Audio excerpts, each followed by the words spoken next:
A user interface is how people and technology or objects interact with each other, usually in order to facilitate some sort of experience or event.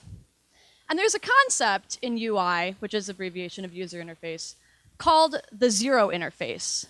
And what the zero interface is the ideal interface because there is no interface. It's you think it and it happens. That's what we're aspiring to. What up? Oh, hey. So this is what we're aspiring to. This is obviously not an example of a zero interface.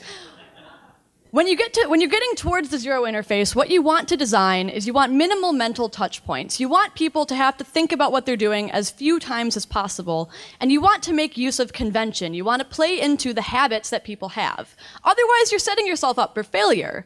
There's lots of failures. If people have to stop and figure out your bad user interface, it fails. If you have to add additional elements to explain your bad interface, it fails. And if people give up or don't complete the task, there's failure. And what does failure lead to? It leads to disruption, it leads to confusion, it leads to frustration, it leads to a negative user experience. And there is nowhere I feel more plainly illustrating that than a public restroom. Because honestly, we just want to get in there and get out of there as quickly as possible and do what we want to do. We don't want to stay there. But we have put so many things in place that hinder this process and make it frustrating, confusing, or awful. And the first thing is automatically closing stall doors. I don't understand why this is a thing. Because you walk in there and all the doors are closed, and you either have to knock or do the I'm not looking for your feet, or you have to stand there needing to pee and there's a bunch of open stalls and you don't know. People have tried to add stuff like little signs saying whether they're vacant or occupied, but that violates the rule. You're not supposed to add more user interface to explain your crappy user interface. There's a simple solution to this, and the simple solution is just to have stall doors that are automatically open when they're not occupied, because it's easily scannable, right? It's easily scannable, and you can tell exactly what's going to happen. So once you get inside the stall, we've got our toilet.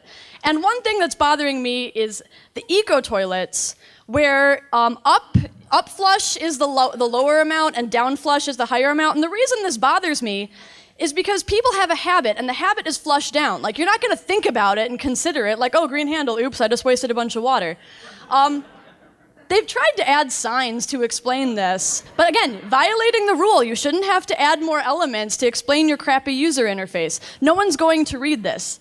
There's a simple solution. The simple solution is to have down be the way that saves water. So whether that's by a dual lever or just switching the direction, down saves water. And if somebody has to flush twice, let's be honest, they probably were gonna have to flush twice anyway, okay? Right.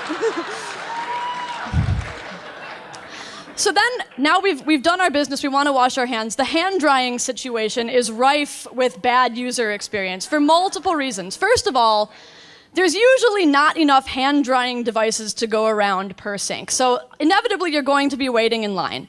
And also, they're going to end up being across the room from the sink. So either women, you have a purse or a child or something, you have to take your wet hands and awkwardly carry your stuff across the room and hold it under the dryer, or leave your stuff on the sink and hope people don't glare at you or steal your stuff, right? Then when you get there, we've got all these newfangled, the automatic towel dispenser. I can't use these things. I'm hello, I need a towel. Or the air dryers, where either they're not gonna get your hands clean, or they're gonna be super effective at getting water off your hands and onto the floor and your pants. Simple solution to solve both of these things. Place the drying apparatus next to the sink, 1-to-1 ratio, so you have enough. And if it's an air dryer, incorporate that into the sink so that it can catch all the spraying water and it's not getting all over you, right? Great. Another one, this is not bathrooms only, but door handles that are the same for push and pull. Why did we do this? Architects and designers, I'm looking at you. This is shameful. And then people do this thing where they add a little sign to say oh, push, yeah, thank you very much for your adding complexity. Again, user interface fail. There's a really simple solution to this, and that is flat handle or bar means push, and handle thingy means pull. Follow convention. Very simple solution. People will be able to use your door. I can't tell you the number of times that I have tried to pull a push door and run into it. It's great. So in conclusion, Hopefully, the next time you are in the bathroom, you think of me, I know you will. You think of your user experience, and you keep calm and bathroom on. Thank you.